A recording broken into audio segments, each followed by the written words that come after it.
یہ واحد گورنمنٹ ہے جو امریکہ کے ڈالرز نہ ملنے کے باوجود اس نے 5.7 اپنے تیسرے اور 6.8 پہ ہماری اکانومی گرو کی. نو کانفیڈنس آئی تو 178 روپے کا ڈالر تھا. آج اوپن مارکیٹ کے اندر 250 روپے کا ڈالر نہیں مل رہا. آج آفیشل ریٹ ہے 224 روپے ڈالر کی. 250 روپے کے اندر ڈالر آج پاکستان میں نہیں مل رہا. جو بڑی امپورٹنٹ چیز آپ کے لیے سمجھیے، لارج اسکیل مینوفیکچرنگ انڈسٹری. ملک کی دولت کے اندر اضافہ کیسے ہوتا ہے؟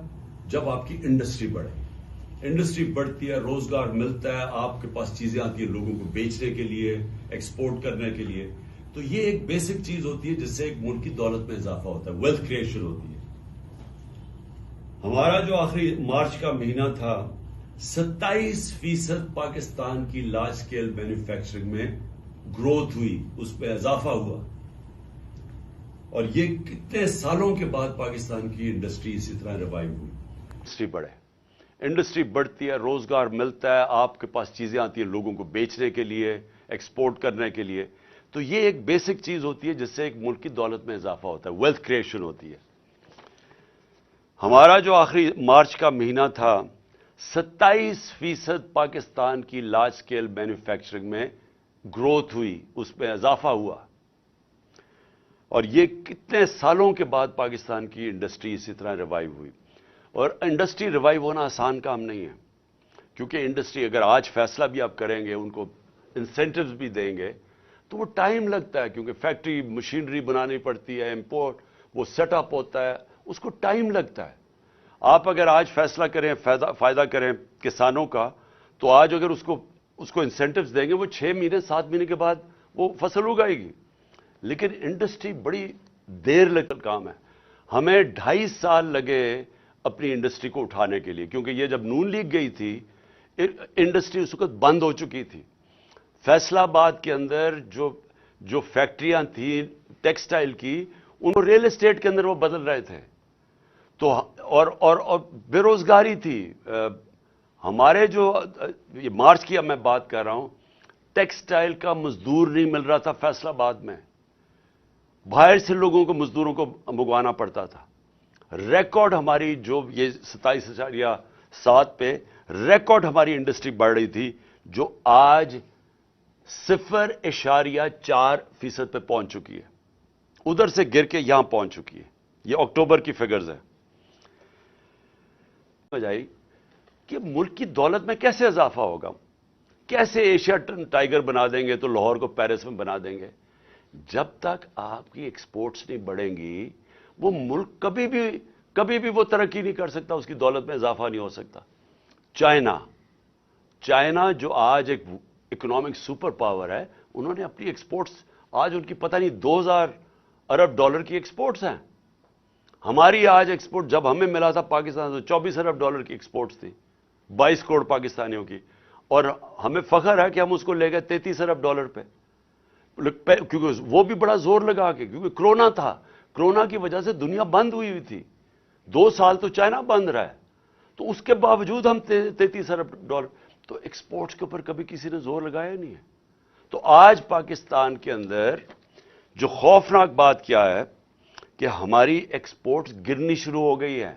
جو ہماری ایکسپورٹس بڑھ رہی تھیں اور جو ریکارڈ پہ پہنچی تھی، اور ہمارا خیال تھا کہ اگر ہم رہتے تو وہ 38 ارب ڈالر پہ پہنچ جانی تھی، وہ اب ہر مہینے 18% ایکسپورٹس پاکستان کی گر رہی ہیں.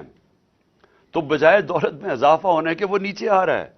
جو ہماری ریمیٹنسز ہیں، جو ہمارا جو اوورسیز پاکستانی پیسے بھیجتے ہیں، ایک تو ان کو اعتماد نہیں ہے اس حکومت پہ. دوسرا، اور وہ ہے کہ ہمارا روشن ڈیجیٹل اکاؤنٹ جس میں اوورسیز پاکستانی پیسے وہ کم ہونے شروع ہو گئے ہیں.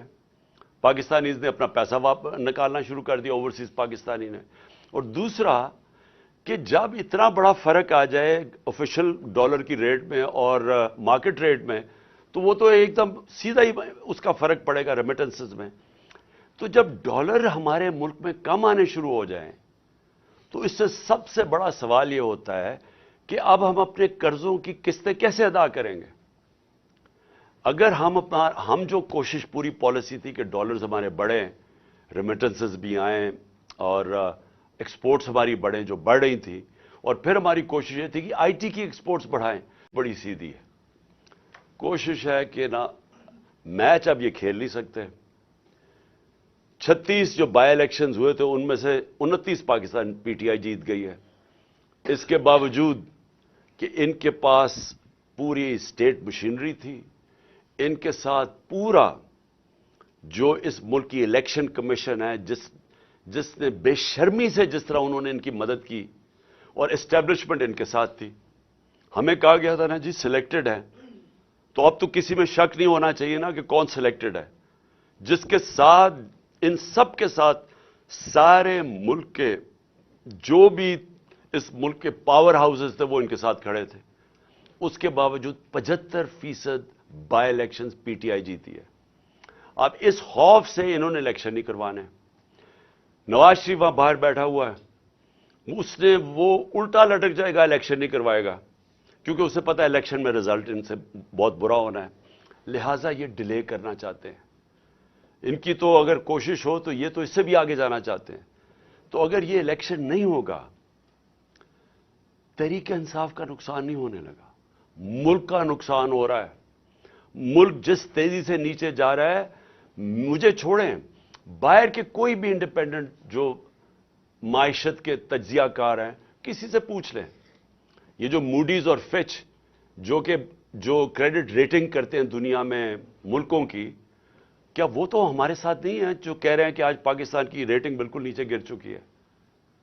جو آج اگر ہماری جو سی اے ڈی ہے، جو ہمارا جو جو کریڈٹ رسک ہے آج پاکستان کی، جو آج 100% پہ پہنچ چکی ہے، تو وہ تو ہمارے نہیں ہیں۔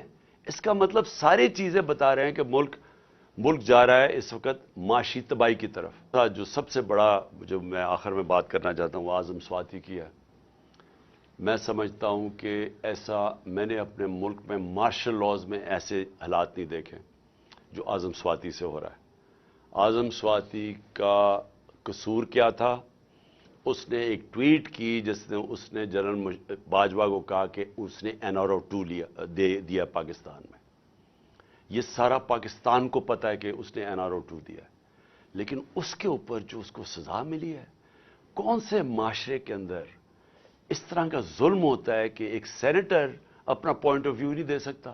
بھئی آپ کہتے ہیں نہیں دیا، لیکن یہ تو نہیں کر سکتے آپ کو ننگا کر کے اس کو مارو، بچوں کے پوتوں پوتیوں کے سامنے اس کے اوپر ظلم تشدد کرو، اس کے بعد اس کو یہ جو آپ کر رہے ہیں اس کی پھر بیوی کے اور بیٹی کے سامنے گندی کیسٹ بھیجو، اس کے بعد وہ اس کے اوپر کیسز کر دو، کوئی 30 کیسز کر دو، اس جو ہارٹ کا مریض ہے اس کو کوئٹہ بھیجا جائے ان حالات کے اندر، پھر اس کو اب سندھ پہنچا دیا ہے، اس کے گھر کے اوپر انہوں نے واردات کی ہے، ایک دم سی ڈی او کو پتا چل گیا کہ اس نے کچھ اس کا گھر سیل کر دیا ہے۔ کون سی دنیا کے اندر اس طرح کے حالات ہوتے ہیں جو اپنے آپ کو جمہوریت کہتی ہے؟ یہ ظلم کا نظام ہے، اس کی انتہا ہے۔ اس کے اوپر میں صرف ختم کرتا ہوں حضرت علی کا قول سے کہ کفر کا نظام چل جائے گا لیکن اس طرح کا ظلم کا نظام نہیں چل سکتا۔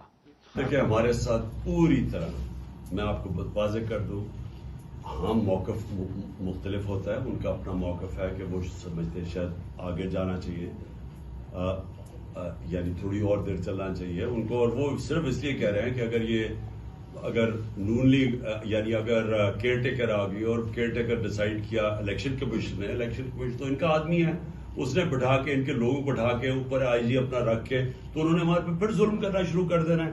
ان کا یہ پوائنٹ ٹھیک ہے، لیکن انہوں نے مجھے پورا اختیارات دیے ہوئے ہیں کہ جب بھی میں چاہوں گا کہ اسمبلی توڑنا، ان پورے میرے ساتھ کھڑے ہیں اس کے اوپر، اس میں کوئی شک نہیں۔ آپ کا پہلا سوال تھا الیکشن کمیشن اگر نااہل کرتا ہے، الیکشن کمیشن مجھے نااہل کرتا ہے اپنا اور پاکستان میں ذلت کمائے گا، وہ اور ذلیل ہوگا پاکستان میں، کیونکہ لوگوں کو ابھی کوئی شک نہیں ہے کہ اس سے زیادہ بددیانت دار الیکشن کمیشن پاکستان کی تاریخ میں نہیں آیا۔ ہر فیصلہ اس کا، بلکہ یہ تو نون لیگ کا جس طرح جالا نہیں ہوتا اس طرح ہمارے خلاف کام کر رہا ہے، لیکن اس سے کوئی فرق نہیں پڑے گا. پاکستان کی قوم پہلے ہی تیار بیٹھی ہوئی ہے، ان کو سب کو ایک باشعور قوم ہے، وہ ویسے الیکشن جتا دیں گے. یعنی اگر میں نے الیکشن چلے مجھے نااہل کر دیا، کیا ہوگا؟ پہلے تو الیکشن کمیشن نااہل کر ہی نہیں سکتی، اس کے پاس یہ ہے ہی نہیں، اتھارٹی نہیں ہے. اگر وہ کر بھی دیتی ہے تو کیا پاکستانی قوم کسی اور کو ووٹ دے دے گی؟ اگر میں نہ بھی پی ٹی آئی کا ہیڈ ہوا تو کیا وہ کسی اور کو ووٹ دے دے گی؟